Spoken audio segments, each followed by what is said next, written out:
Karibuni kwenye channel yetu ya 19HS. Leo tutakuja kwenye namna nyingine ambayo itakuwa ni namna ya simulizi, na leo tutakwenda kugusia moja katika vitu ambavyo vilitokea wiki hii tarehe 3 mwezi wa 5, ambapo kulifanyika tamasha pale jiji la Rio de Janeiro nchini Brazil, katika ufukwe wa Copacabana, ambapo inakadiriwa watu 2.1 mpaka 2.5 walihudhuria, na msanii ambaye aliperform pale alikuwa anaitwa Lady Gaga kama mnavyofahamu. Na Lady Gaga ni mtu ambaye haishiwi vituko wala vitimbwi, na amekuwa akihusanishwa na masuala ya kuabudu, masuala ya kishetani.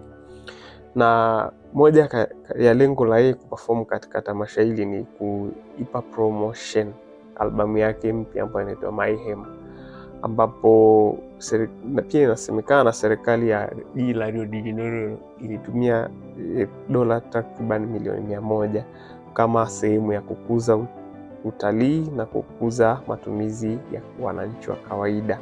Na tamasha hili lilihudhuriwa na washabiki ambao wanafahamika kwa jina la Little Monster, ambao washabiki hawa kwa Brazil pale ndo wapo wengi, na hawa washabiki walianza kuingia katika tamasha hili mapema sana kwa ajili ya kuwahi sehemu za mbele za tamasha hili. Lakini katika tamasha hili Lady Gaga aliperform nyimbo kama Blood Mary, Poker Face, Alejandro na Bad Romance. Lakini pia katika tamasha hili, kwa sababu ilikuwa ni album, alikuwa anafanya uzinduzi wa album, alipiga baadhi ya nyimbo ambazo zipo ndani ya album, ambayo ni kama Abracadabra na Darius Smile.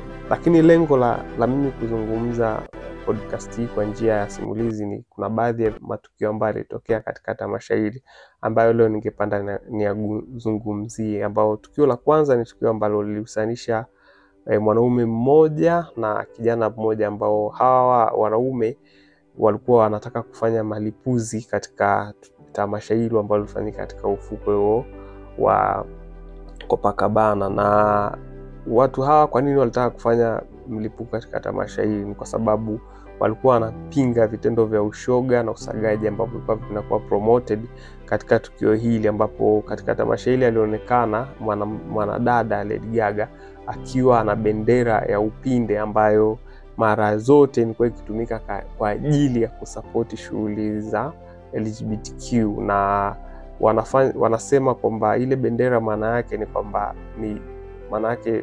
kila mtu ana haki kuwa anavyotaka. Yaani kama unataka kuwa shoga una haki ya kuwa shoga, kama unataka kuwa msagaji una haki ya kuwa msagaji, kama unataka kuwa transgender una haki ya kuwa transgender. Kwa hiyo vitendo hivi ni kama vinachukiza hawa watu na walitaka kufanya mlipuko. Lakini pia katika tukio hilo kulikuwa na mwanaume ambaye alikamatwa alikuwa anataka kufanya terrorism, na yeye alitaka kufanya satanism ritual, kumtoa mtoto mdogo kama sadaka kwenye tamasha hilo. Lakini pia kulikuwa na madensa ambao walikuwa na perform kwenye hili tamasha, ambao waliperform na Lady Gaga.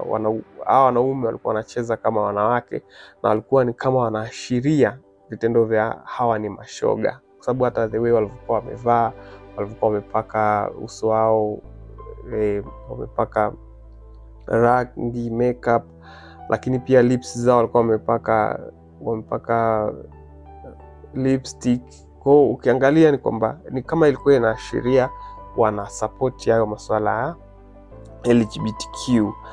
Na tukio la mwisho ambalo lilitokea kwenye concert, na ndo msukumo wangu mkubwa kuzungumzia, ni kwamba Lady Gaga amekuwa akihusishwa kwa muda mrefu na tukio la kuabudu masuala ya kishetani. Na ukiangalia kwenye show hii, wakati anaingia kwenye kufungua pale, waliweka video za watu wawili, ambao watu wawili hawa ni kama Lady Gaga ambaye alikuwa amevaa nguo nyeusi na Lady Gaga ambaye alikuwa amevaa nguo nyeupe. Na hawa Lady Gaga wawili walikuwa wana exchange baadhi ya maneno, ambapo Lady Gaga huyu mweusi alikuwa ni kama anamuuliza yule Lady Gaga alikuwa amevaa nguo nyeupe kwamba kwa nini umekuja hapa na wakati tayari muda mrefu nilishaachana na wewe. Na kama unavyofahamu, rangi nyeusi kwenye masuala ya dini zote inakuwa inaashiria upande wa shetani na upande wa giza, lakini rangi nyeupe au mwanga unaashiria upande wa Mungu na upande ambao ndo yule alikuwa anaulizwa, yule Lady Gaga ambaye alikuwa amevaa nguo nyeupe. Lakini sambamba na hilo kuna tukio ambalo liliendelea ambapo wakati sasa anaanza performance yake kama opening ceremony yake, aliingia akiwa amekaa juu ya cage, amevaa gauni jekundu. Lakini ile gauni jekundu ni kama lilikuwa ni magauni ambayo tumekuwa tukiona watu wa falme au malkia wanakuwa anavaa. Kwa ilikuwa inaashiria ni kama alikuwa anaashiria kwamba ni mfalme anaingia au ni malkia alikuwa anaingia. Na yule malkia alikuwa anaingia, aliperform wimbo ambao unaitwa Blood Mary. Na kama unavyofahamu kwenye imani ya dini ya Katoliki, Maria wanasema ni mama yake Yesu ambaye halipata ujauzito bila ya kukutana na mwanaume. Ni mwanamke ambaye alikuwa amebarikiwa kwa imani ya Wakatoliki. Kwa hiyo ukiangalia ni kama alikuwa anamfanyia mockery, alikuwa anamfanyia mzaha huyu Mary, na akatumia jina la Blood Mary ni kama alikuwa anamfanyia mzaha. Na katika ile cage ambayo huyu Lady Gaga aliingia, ndani yake kulikuwa na watu ambao wamefungiwa, ambao walikuwa ni kama wanafanya struggling za kutoka kwenye ile cage ili kuweza kuwa na uhuru wao. Na maana yake ukirudi nyuma kabisa kwa imani ya Wakristo kwamba Yesu alitolewa sadaka na damu yake ilimwagika. Maana yake damu ni ukombozi, maana yake rangi nyekundu ni ukombozi. Lakini ni kama Lady Gaga alikuwa anamaanisha kwamba sio kwamba wale watu wamekombolewa, bali wamefungiwa kwenye cage na hawawezi kutoka na kuwa na uhuru wao. Lakini kingine kama message alikuwa anatuma kwamba kwa shetani kuna uhuru, lakini kwa Mungu hakuna uhuru. Lakini pia ukienda mbali zaidi, wakati Bikira Maria ana utabiri wake unatoka, ni kama alikuwa amevikwa taji alafu chini yake ulikuwa na nyota. Maana yake inawezekana alikuwa anamaanisha pia Bikira Maria ni kwamba ni kama alikuwa amewakanyaga watu wasiwe na uhuru kwenye dunia.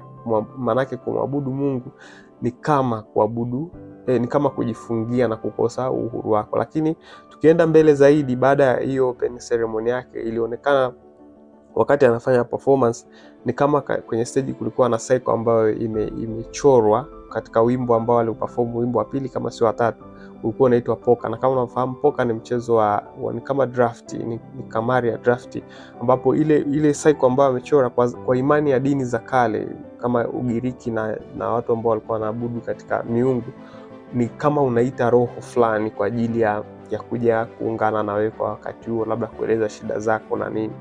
Kwa baada ya kuchora ile cycle, unaona namna gani ambavyo wale watu 2.5 milioni walichangamka. Ni kama kuna kitu kiliwaingia na kuwafanya wachangamke zaidi. Hata ukimwangalia kwa karibu, yule ambaye alikuwa anapiga zile mpiga drums na yule mpiga gitaa na yale magitaa ambayo yamekuwa yakishutumiwa kwa muda mrefu, ni kama yanakuwa yanaita roho fulani wakati muziki unakuwa performed. Unaona namna gani ambavyo watu walichangamka. Kwa ni tukio la pili ambalo ni kama alikuwa anampa shetani mamlaka, ni kama alikuwa anampa shetani kwamba ndiye mwenye nguvu. Lakini tukio la tatu ambalo ni la mwisho na ni kama alikuwa anaonyesha moja kwa moja ni kitu gani alikuwa anamaanisha, ni tukio ambalo limuonyesha sasa yule kwenye abracadabra. Abracadabra kama mnavyofahamu inahusisha na masuala ya mazingaombwe, na mazingaombwe mnafahamu ni masuala ya uchawi, yanahusisha masuala ya kishetani. Alionyesha kabisa wakati ana perform, aliingia yeye, wakawa wanacheza upande mbili ule mziki, upande wa Lady Gaga ambaye amevaa nguo nyeupe na upande wa Lady Gaga ambaye amevaa nguo nyeusi. Na upande wa Lady Gaga ambaye amevaa nguo nyeusi, mwisho baada ya ule wimbo wa Abracadabra kuisha, ilionekana ni kama amempiga risasi ya kichwa yule Lady Gaga wa nguo nyeupe na akaanguka akafariki, na wakambeba wakaenda kumzika.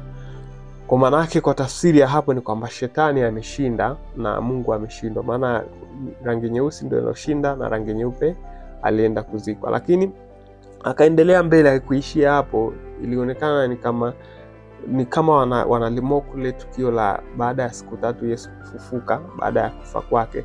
Na ilionekana kwamba yule Lady Gaga nguo nyeupe aliinuka kutoka kwenye kifo, ni kama alishinda kifo, kama ambavyo Wakristo siku chache zilizopita walisherehekea sikukuu ya Pasaka kwa kitendo cha Yesu kufufuka. Kwa hiyo unaona ni namna gani ambavyo show yake hii ilihusisha matukio ambayo yalikuwa ni tata na matukio ambayo ni kama alikuwa anaelezea masuala ya ushetani. Kwa leo ningependa kuishia hapa na kukaribisha tena siku nyingine, nikukumbusha kusubscribe, like na kushare video zetu ili tuweze kuendelea mbele zaidi.